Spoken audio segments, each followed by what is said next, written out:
Hello Aries, Sun, Moon, Rising, and Venus signs. Kamusta kayo? Sana po nasa mabuti kayong kalagayan. Welcome back po sa Star Tarot. Kung bago kayo dito, welcome din kayo. Thank you for your support. I truly appreciate it. God bless you all, Aries. Pauna mensahe po ninyo, remain positive. Okay? So, remain positive. Walang dapat na puwang, no, sa sarili ninyo yung negativity. Okay? Para siguro ano kayo baka meron kayong uh, venture or endeavor na siguro medyo baka merong challenge, no, na sitwasyon sa ngayon. Kaya baka magkaroon kayo ng parang maramdamang kapaguran or gusto nyo na sumuko, yung ganon. Kaya iniimbitahan kayo ng mensaheng ito to remain positive. Kasi hindi ibig sabihin na merong challenge ay kailangan mo nang sumuko, 'di ba? So, tulad nito, ang imbitasyon na to sa inyo, even though merong mga challenging situations na maaari pinagdadaanan kayo sa sitwasyon na yan sa ngayon, instead of sumuko, instead of giving up, remain positive. Okay? Remain positive kasi pasasaan ba at malalagpasan mo din yan. And always remember, no, na there is a purpose for everything. Kaya kung ano man yung challenge na maaring pinagdadaanan ninyo sa ngayon, eventually you will see, you will realize, no, kung ano yung magandang kung magandang epekto nito sa inyo in the end. Okay? So, we have success, see? Remain positive kasi kung ano man itong hihirapan ninyo sa ngayon, ano man challenge na maaaring nararamdaman or nararanasan ninyo sa ngayon, mapagtatagumpayan ninyo yan. Okay?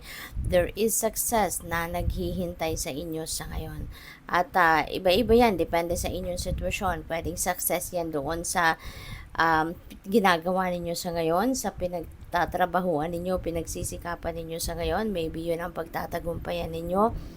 Maaari din na yung tagumpay na to is tagumpay sa pagharap ninyo sa hamon ng buhay, no? So, depende yan sa inyong sitwasyon, okay? What else? We have look for a sign, okay? So, look for a sign. So, maaari na ang iba sa inyo rito siguro is asking for a sign, asking for asking for guidance, no? At naghihingi kayo ng specific sign dito sa universe, no? Para mabigyan kayo ng clarity, mabigyan kayo ng enlightenment, mabigyan kayo ng clear direction of where you are heading. Kaya siguro you are looking for a sign. Okay? So, maaari, no, na gano'n ang sitwasyon dito for some of you. Kaya be on the lookout for those signs, no? Kasi malalaman nyo din kung kayo humihingi ng specific sign, malalaman ninyo na yun na yun. Diba? Kapag nakita ninyo yung kung anong sign na yan, then yun ang kasagutan sa inyong mga tanong, no? Or sa inyong mga minimiti. Okay? So, have fun. Stop. When was the last time you had fun? When was the last time you took a chance and did something silly? Something totally unlike you, something just for the joy of it. So, it's long overdue for you to let go of your analytical mind and give yourself and your soul permission to have fun. Okay? So, baka matagal-tagal na, no, na panahon na kayo ay nagkaroon ng time para sa sarili ninyo na magsaya man lang, mag-unwind man lang. Kaya eto, no, iniimbitahan kayo sa ngayon. Parang pinapaalala sa inyo, kailan ka ba huling nagkaroon ng fun moment? 'Di ba? So, what else? We have listen. You have to be willing to listen if you want to really understand someone, okay? Now is not the time to be offering advice, but to be a compassionate listener. So listen fully and intently means to pay attention, not to just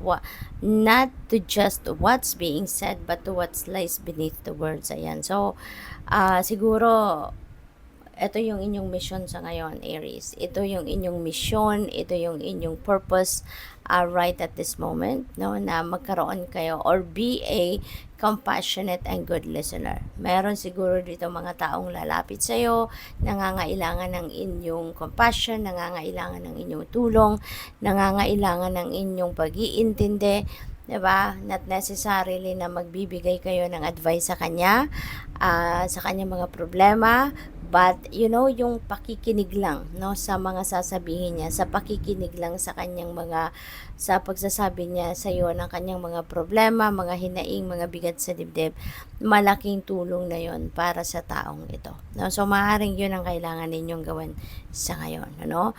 Um, yung bang yung bang meron lang yung taong itong masasandalan at this moment at meron lang taong handang makinig sa kanya. Okay? So, what else? We have hope. Your loved ones in the spirit world know when to reach out if they see you're at a low point. Whether you're caught up in a difficult situation or struggling with someone specific in your life, there is always hope. Okay? Kaya lagi ninyong aalalahanin na kahit anuman ang sitwasyon na pagdaanan natin sa buhay, when there is pag-asa, no? Makaka-attract ka ng magagandang solusyon, makaka-attract ka ng magandang pangyayari sa buhay ninyo when you are always hoping for the best. Okay? When you are hoping for the best possible outcome. Okay? Kaya, yun, sa ngayon, umasa ka lang, no? Nagaganda ang lahat, gaganda at aayos din ang buhay ninyo kahit malalim na problema. The spirit world is not, hindi sila natutulog. Hindi kanila hihindihan. Okay? They will always be there.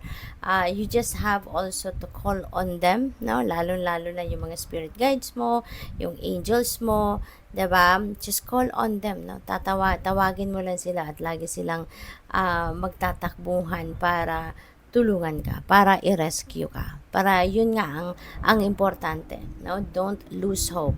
Kahit ano man ang mabigat na pinagdadaanan ninyo, laging may solusyon ang lahat ng problema. Kaya ang lagi lang dapat na nasa isip ninyo at sa puso ninyo ay yung pag-asa na one day things are going to turn into something better. Things are going to change, no, for the better. Okay? Good luck sa'yo. Thank you for watching. Love and light. Namaste.